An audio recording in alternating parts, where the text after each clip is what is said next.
Gazeta aqui. Eu vou falar um pouquinho para vocês sobre resíduo de antibiótico no leite. Vou tentar ser o mais prática possível, falar de uma forma mais objetiva e clara. Eu sei que é um assunto que está em voga, né? A gente sempre fala sobre resíduo de antibiótico no leite, mas às vezes a gente fala e não chega a lugar nenhum, né? Não chega a lugar algum. Então, vamos lá. Eu trabalho na Exis, né, mais ou menos há 1 ano e meio. A Exis faz parte de um grupo, o Grupo Danaher, né? A gente está localizado aqui em Jundiaí, tá?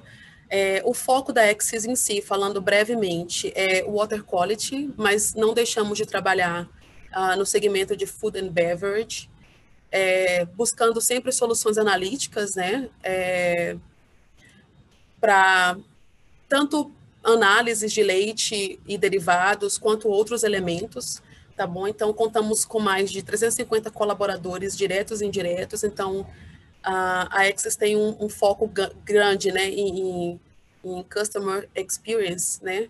Então, para quem não conhece a Exis, essa daqui é a fachada, né? E vamos falar agora do que interessa, tá? Então, em relação aos antecedentes, né? A gente trabalha hoje, quando a gente fala em relação a resíduo de antibiótico no leite, a gente percebe que a gente tem entrave, né? Que nós temos, o Brasil em si tem entraves com relação à grande influência do mercado internacional no tocante à exportação, principalmente, não só com relação a resíduos de antibiótico, né, mas em outros parâmetros de qualidade. Nós ainda não conseguimos internalizar, acredito que adequadamente, né, as ferramentas de qualidade que a gente tem disponíveis. Algumas são completamente impostas, né, pelo mercado internacional e precisamos atender. Mas eu acredito que antes de fazermos isso, precisamos urgentemente nos organizar internamente, né, com relação ao uso adequado, o uso inteligente dessas ferramentas, né, para que a gente possa, de fato, romper com essas barreiras tarifárias que nos impedem de comercializar ou vender o nosso produto com qualidade e até manter essa qualidade no nosso mercado interno, certo? Então, nós temos uma dificuldade eminente e visível, né, com relação à padronização do leite, né, observando critérios internacionais de qualidade, né, e além disso, no tocante ao resíduo de antibiótico, né, tanto no leite quanto em derivados, o que ainda é pior, né, a gente vai falar disso um pouquinho mais para frente, a antibiótico terapia, ela se tornou frequente, também propiciando a evolução de estudos e a descoberta de numerosas drogas, certo? Então, na verdade, há um uso exacerbado e não elegante, né, no uso de antibióticos, tanto no tratamento de mastite, quanto para alguns parâmetros de conservação que talvez a gente não use hoje, né? Então, a mensagem que eu gostaria de deixar já de início é uma mensagem do Bertolt, né, onde ele diz que o objetivo da ciência não é abrir a porta para a sabedoria infinita, né, mas estabelecer um limite para o erro infinito. Né? Então, trazendo isso para a nossa realidade, temos que usar inteligentemente as ferramentas que nós temos, né, para que nós consigamos manter internamente nossos padrões de qualidade e que isso seja visto, né, também externamente. Então, vamos lá, em relação às descobertas dos antibióticos, né, nós temos alguns critérios a mencionar. Então, essa abordagem técnica, né, técnico-científica, ela começou, né, com relação à conservação dos alimentos, muito lá atrás. Essa técnica, em 1810, mais ou menos, ela foi transformada e adaptada por Duran, tá, com relação a avanços tecnológicos, que deram nesse período alguns avanços que a gente precisava ter em relação ao processo, certo? Posteriormente, indo para a parte mais o foco que a gente tem hoje, né, falando em relação, né, antes de chegar no Waxman, né, com o termo antibiótico, nós tivemos a descoberta de alguns compostos químicos, né, e o Ehrlich, conhecido como o pai da quimioterapia, ele foi responsável, ele não está ali descrito, mas ele foi responsável pelos conceitos primários de algumas substâncias, né, que poderiam vamos pontuar assim, que poderiam interferir no metabolismo, né? E, consequentemente, essa resistência adquirida foi observada posteriormente, né? Então, a antibiótico terapia, ela se tornou frequente, né, também propiciando, como eu mencionei, evolução e descoberta de numerosas drogas ali, dito, né, a streptomicina foi uma delas, cloranfenicol, tetraciclinas, né, e muitos outros. E, além disso, a gente precisa mencionar que os antimicrobianos, eles selecionam micro-organismos existentes, né, independente de qualquer reservatório que seja utilizado. Certo? Então, me perdi aqui na minha apresentação, é isso mesmo. Então, eu acho que a gente precisa ter isso muito em mente, né? Há uma seleção de micro-organismos nisso. Então, em relação a algumas nomenclaturas importantes para a gente poder prosseguir. Resíduo. O que é resíduo? O que é contaminante? Tá? Resíduo são pequenas quantidades de agentes antimicrobianos e seus metabólitos em qualquer porção comestível de produtos de origem animal, certo? Incluindo resíduos de impurezas associados a tratamento veterinário. Então, aqui a gente já tem noção de que qualquer fração ela pode causar, né, ou gerar algum problema, seja em tratamento ou seja no composto que a gente vai ter a posteriori disso. Né? Contaminante seria qualquer agente biológico ou antimicrobiano, matéria estranha ou outra substância não intencionalmente adicionada ao alimento, né, ou intencionalmente, que possa comprometer a segurança e sustentabilidade. Então, é algo externo que eu estou adicionando, né, ao alimento, certo? Então, esses contaminantes, tanto os contaminantes ambientais quanto os medicamentos, e ali a gente inclui os antimicrobianos, né, quando passados para qualquer animal, né, e isso gera um composto a posteriori, né, seja mel, ovos, pescado, carne, leite, a gente vai ter um resíduo desse composto, seja ele em sua totalidade ou em quantidades pequenas ou maiores, né, no alimento, que pode gerar ou seleção de micro-organismos, né, mais existentes, o que a gente já vem, né, vislumbrando isso conforme a FAO fala, né, conforme a FIO também determina, ou algum problema de processamento que a gente possa ter. No leite, a gente cumpre, às vezes, né, mencionar ou validar a questão dos fermentados, né, ou o aumento em concentração desses antimicrobianos em queijos, por exemplo, que pode acontecer. Tá bom? Então, citando aqui Paracelsus, né, a dose faz o veneno.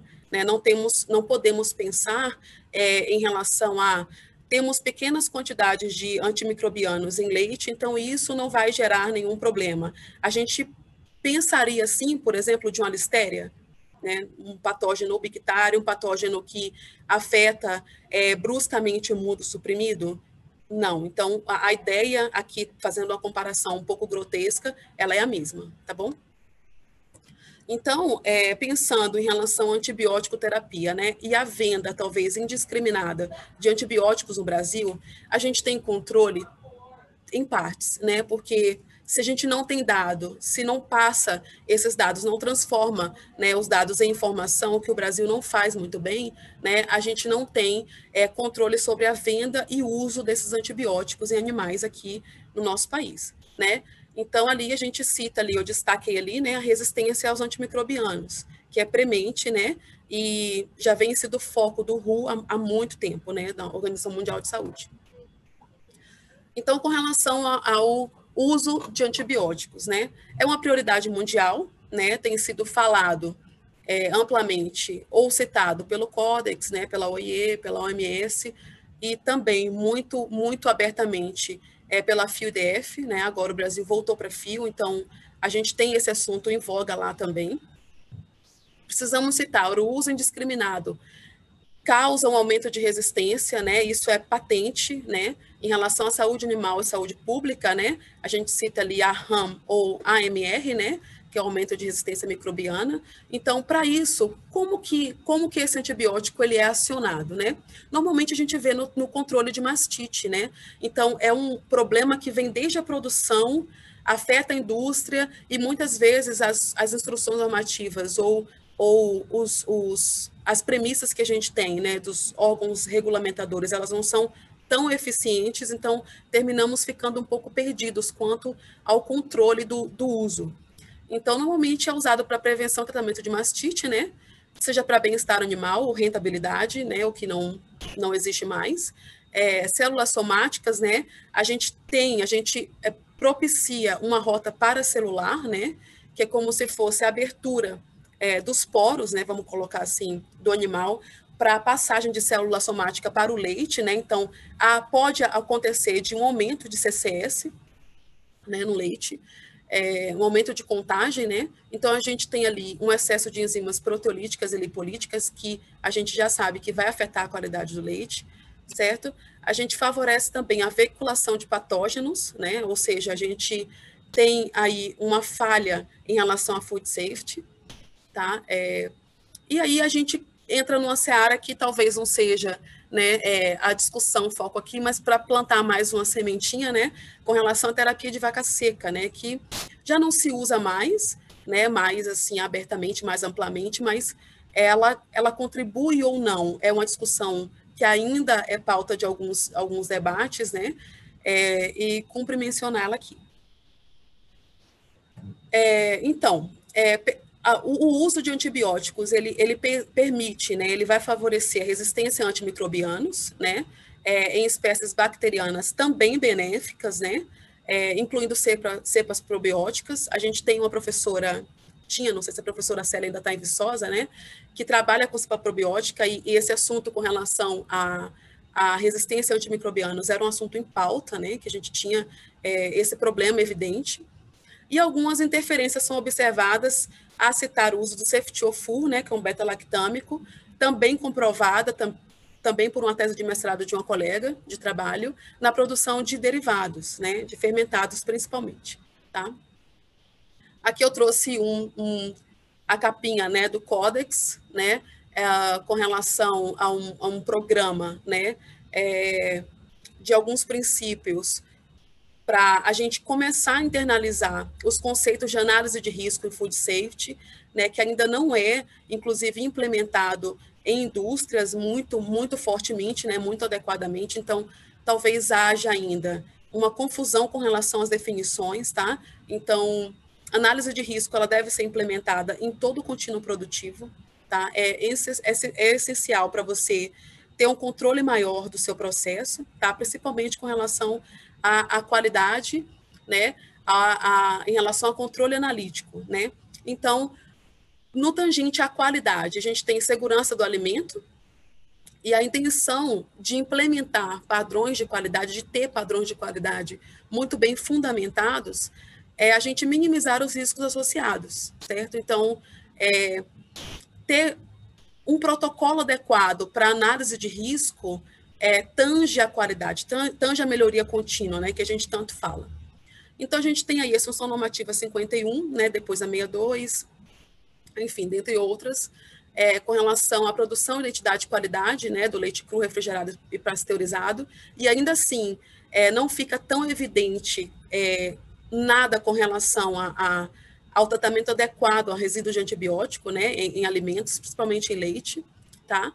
E aí a gente entra no tocante desse controle, né, desse controle analítico. Então, o controle de resíduos e contaminantes químicos em alimentos, ele e deve ser parte fundamental de um programa adequado para a maximização da segurança dos alimentos, né? Consequentemente, proteção pública, de saúde pública, né?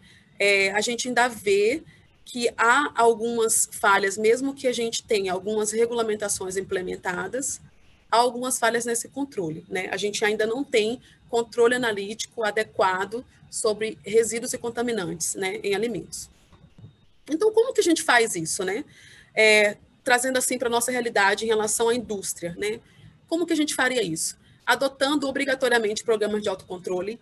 Não é só colocar isso em papel e implementar, né? A ideia é que a gente tenha entendimento adequado, e esse entendimento nacionalmente ainda é difuso, né?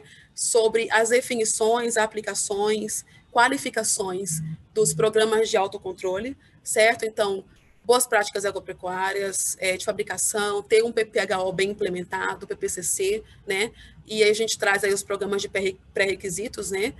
Citados na ISO, tá? A gente precisa também observar estritamente limites de referência para cada analito, né? A gente tem esses limites, mas precisamos entender como que ele funciona e trazer isso para a nossa realidade analítica, né? Principalmente indústria, que tudo é muito imediatista, né? Em diferentes matrizes, conforme estabelecido por fóruns oficiais, né? Aí a gente tem nesse tocante aí uma pegada internacional, né? A gente precisa atender esses pré-requisitos, né? Aos limites de referência. E o emprego de métodos analíticos, que é o foco aqui desse tema, né? Capaz de determinar os analitos em caráter presuntivo, tá? Ou confirmatório. Eu digo aqui no leite porque a gente faz esse processo antes de colocar algo para dentro da nossa fábrica, né? Então, a gente precisa ter todos os padrões de qualidade implementados antes, eu digo isso na produção, e depois no contínuo produtivo, para que a gente tenha um controle adequado, certo? E cumpre mencionar também a adoção de planos amostrais estatisticamente adequados. A gente tem ainda uma falha com relação à amostragem, né, tanto em indústria quanto em análise laboratorial também, e isso às vezes pode nos levar a uma falha nos padrões de qualidade que a gente deseja implementar, principalmente no controle analítico, na busca por algum patógeno ou por algum químico, né, algum contaminante ou algum resíduo. Então, o que o uso proativo, preventivo e sistemático dos autocontroles nos traz, né, nos trazem? Deve ser aplicado em todo o contínuo produtivo de insumos e alimentos, tá? E deve ser universal, inexorável, incondicional e inegociável. A gente tem que falar, para a gente poder exportar o nosso produto, não romper essa barreira tarifária, a gente precisa falar a mesma língua, nacionalmente e também com o mercado externo. Com relação aos avanços nacionais, né, sobre esse tema. Em 93, né, a gente teve a elaboração de algumas normas oficiais para a segurança dos alimentos, né, presidida pela FAO, né, e pela OMS, onde consolidamos alguns parâmetros frente ao Códex, né. Depois disso, nós temos o GECFA, né, veio o GECFA, que é um Comitê para Aditivos Alimentares da FAO, e dali preconizou-se, né, os limites, os LMRs, né, os limites regulatórios em alimentos, né, e posteriormente, assim, muito posteriormente, nós tivemos aqui a implementação do PNCR, agora PNCRC, né, para produtos de origem animal, né, onde tivemos algumas diretrizes instauradas, né, lá atrás a normativa 42, né, e assim fomos avançando em relação ao escopo, no tocante a ampliar o nosso escopo para drogas, né, que tínhamos tanto lá fora e não tínhamos aqui e conseguimos adequar. Tá? Então, falando um pouco do PNCR, qual que é o objetivo e para que serve, né, o Plano Nacional de Controle de Resíduos e Contaminantes, certo? O objetivo que nós tínhamos elaborando esse plano é estabelecer critérios, né, alguns critérios para controle desses resíduos e contaminantes em diversas matrizes, principalmente leite, porque leite é um alimento pivotal, né, a gente consegue ter uma gama de compostos e de elementos que nos permite fazer, usar esse alimento como pivotal em critérios, né, no controle. E dali a gente tirou o LMR, né, que já era implementado lá fora, né, tiramos isso do Códex, do GECFA, então ali estabelecemos o limite máximo de resíduos.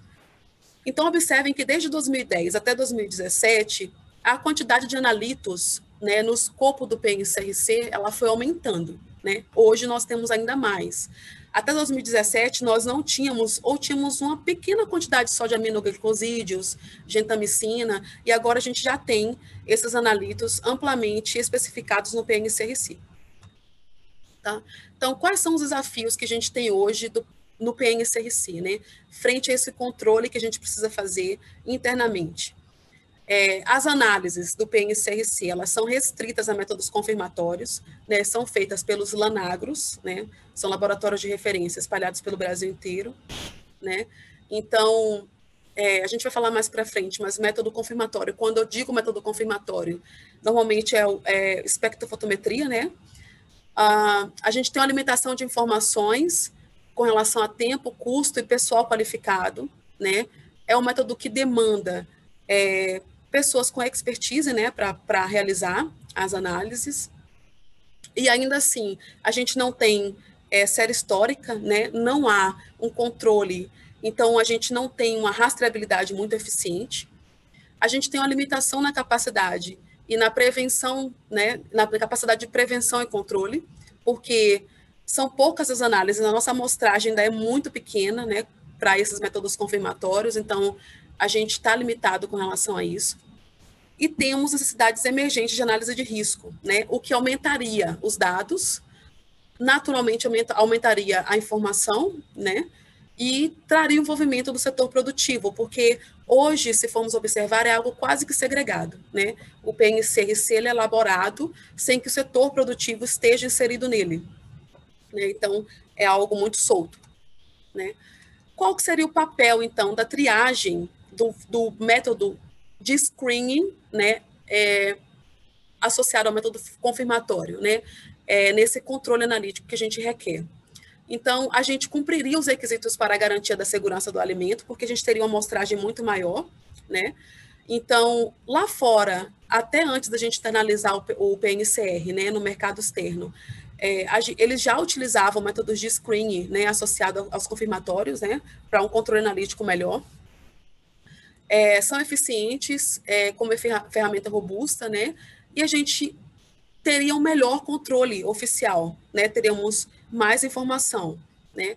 Então, os métodos analíticos utilizados no PNCR hoje, eles são adotados em função da disponibilidade de métodos validados. Então, o entrave que nós tínhamos nacionalmente falando era a validação desses métodos de screening que a gente tem hoje no mercado, né. Então, validação de método, ela visa garantir a qualidade metrológica dos resultados analíticos. Ela vai me dizer se aquele teste ele tem o desempenho adequado para que ele foi elaborado, né? Se o desempenho dele é adequado para a minha realidade. Não adianta eu internalizar os pré-requisitos, né, que são impostos pelo mercado internacional, e também internalizar de uma forma um tanto quanto obscura os limites, sem que eu os valide para a minha realidade, né? A gente tem um leite com uma carga microbiana diferente, a gente tem um leite um pouco mais gordo, a gente tem um leite um pouco mais ácido, a gente tem processamentos que não são adotados fora. Então, a ideia de validação de método, né, seja ele de screening ou confirmatório, é garantir essa qualidade metrológica.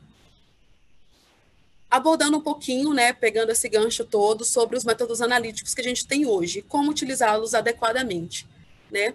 Então, a gente tem métodos quantitativos, qualitativos, e aí vou falar do screening, né, que é o nosso foco. Quantitativo, ele visa determinar a quantidade ou fração mássica de uma substância, certo? Então, é expresso em valor numérico, eu consigo quantificar o quanto do analito eu tenho na minha amostra. Qualitativo é o método presuntivo. Ele identifica se há uma substância, né, com base em suas propriedades, seja ela química, biológica ou física.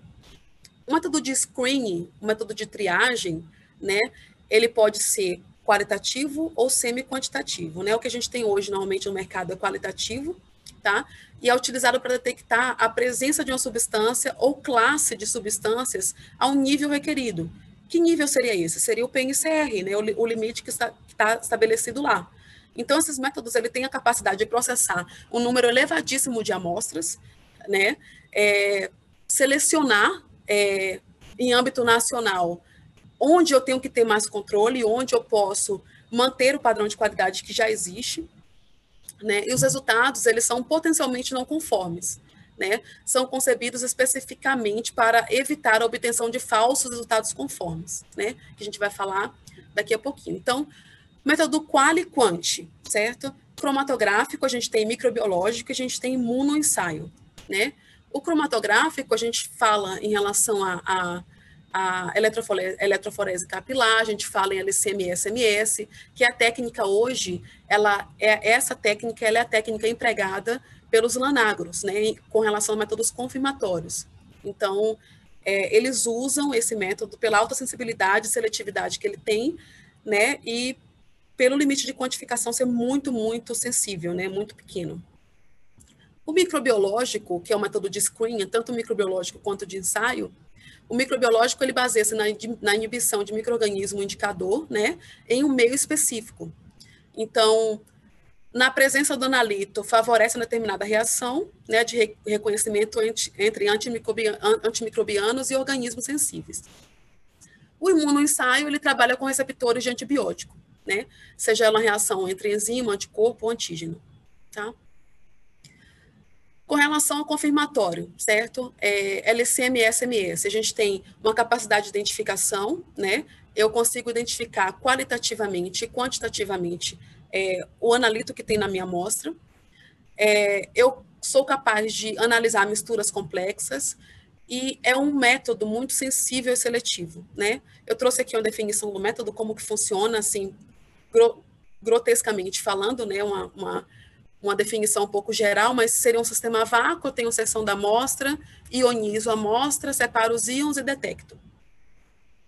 Os testes lentos, né, com relação ao método microbiológico, eu tenho uma resposta normalmente em torno de 3 horas, né, porque eu preciso incubar a minha amostra, fazer com que ocorra a reação, né, ela requer populações altamente homogêneas, né, então eu tenho uma probabilidade maior de ter interferentes, né, e é limitado apenas a analitos que promovem ou inibem o crescimento microbiano. Então, é muito restrito, a análise é muito restrita, certo? Como funciona? Leite no meu tubinho de reação, certo? Incubo. Se não tem antibiótico, o micro-organismo indicador, ele cresce, eu tenho uma mudança do meio de azul para amarelo, né? Se eu tenho antibiótico, o micro-organismo indicador ele não cresce e eu não tenho nenhuma reação na minha amostra em relação à cor, né? É basicamente um método por colorimetria. O imunoensaio, né? E aqui seria o método que a gente tem hoje, né, amplamente usado no mercado, que seria o mais ideal no controle analítico. Por quê? Porque eu trabalho com receptores específicos, né? Eu trabalho com antibióticos específicos, eu trabalho com anticorpos específicos, substâncias marcadoras, eu tenho enzima, biotina, eu tenho vários mecanismos que eu posso utilizar no meu método para eu ter uma marcação adequada daquele antibiótico, certo? E é um método mais sensível, mais estável, né, com relação ao método microbiológico, tá?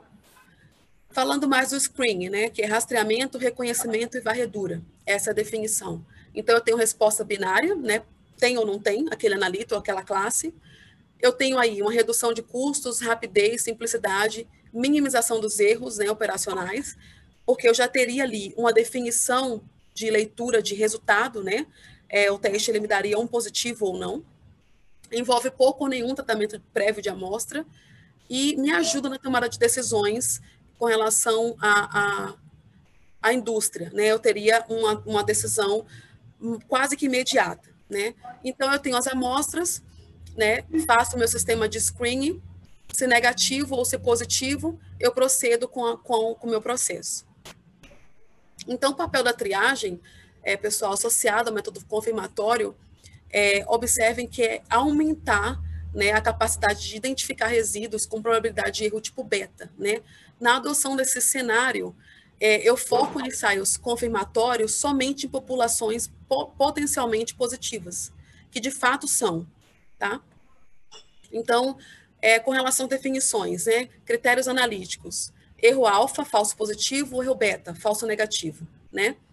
Então, eu trabalho com limite de decisão ou limite de detecção. Limite de decisão seria o limite a partir do qual você pode concluir que uma amostra é não conforme com a probabilidade de erro alfa, ou seja, que uma amostra não é falso positivo, certo? CC beta, limite de detecção, é o teor mais baixo de uma substância que pode ser detectado, identificado e ou quantificado em uma amostra com probabilidade de erro beta, né, que seria o falso negativo. Quando a gente pensa em teste de triagem, fala às vezes com relação à sensibilidade do teste, né, com base nos limites preconizados pelo PNCR, a gente está falando disso aqui, né? com relação à concentração e ao limite regulatório, né? Então, às vezes as pessoas falam assim, indústria, mas esse teste é muito sensível, ou mas ele detecta muito abaixo, ou a metade do limite preconizado no PNCR. A gente tem que ter em mente que quanto mais próximo do limite regulatório, a minha incerteza de medição, ela aumenta, certo? Então, vamos adotar um cenário em que essa linha de limite regulatório ela seja o meu limite, ela seja a minha certeza de medição. Quanto mais eu me aproximo dela, mais chance de violação eu tenho. E talvez mais chance de não detecção eu tenha, né? De não tomar uma decisão adequadamente, né? Às vezes eu tenho uma chance maior de ter um falso negativo, então a gente tem que ter isso muito claramente, tá? Então, como que a gente faz isso? Né? A gente controla os erros, né? Quando delineados, esses métodos de screening, eles têm que, obrigatoriamente, objetivar resultados falsos conformes, com relação ao controle de erro beta, né? Que é com relação aos falsos negativos que eu tenho na minha amostra, né? No caso, de a amostra ter o analito e aquele teste me dizer que ela não tem, certo? Então, isso tange, né, no tocante à proteção de saúde pública, né, em detrimento da capacidade de decisão, tá? Com relação às conclusões, certo? Depois de tudo isso, observando os controles analíticos, a observância dos pré-requisitos, né, que está bem preconizado tanto no Codex quanto na ISO, o PNCR, a adoção do PNCR, a adoção inteligente do PNCR, seja ela na indústria, né, ou em laboratório de referência, a gente tem que ter a ideia de que testes rápidos, eles devem ser capazes, eles são capazes de atender a uma demanda maior de ensaios, então a gente tem que usar os testes rápidos, mas tem que ter um critério melhor de adoção, certo? São estáveis em relação à detecção do analito, principalmente quando associados a ensaios confirmatórios, né? Deve-se observar para ambos os produtos, tanto os lentos quanto os rápidos, né, os imunoensaios e os ensaios microbiológicos, a uniformização adequada de amostras, né, do leite. Então, quando a gente faz coleta e manda para laboratório de referência, a gente tem que ter um padrão de coleta muito bem implementado, né, porque no tocante tanto à acidez titulável quanto à gordura, esses dois fatores eles podem interferir no resultado da amostra. Tá? É imprescindível o aperfeiçoamento, né, constante dos envolvidos na análise, né, principalmente na indústria. Então, todo mundo deve estar muito bem treinado e ter em mente quais são os padrões de qualidade, né, que devem ser adotados. E a gente tem que ter também a ideia de limitação analítica de cada produto, né? Nenhum produto é produto ninja. Então, existem limitações analíticas e a gente precisa ser criterioso no uso, né? Eles devem ser empregados para orientar, complementar e direcionar políticas públicas e privadas, né, como é feito em diversos países. Então, suplementam novamente os órgãos, né, regulamentadores, suplementa os lanagros, e a gente tem que ter isso muito em voga, tá? Era isso que eu queria falar para vocês com relação aos resíduos de antibiótico no leite, né? Aos padrões de controle. Aqui está o meu contato, meu e-mail, meu celular, é o WhatsApp. Então, qualquer dúvida, caso vocês tenham, se vocês precisarem, eu estou à disposição.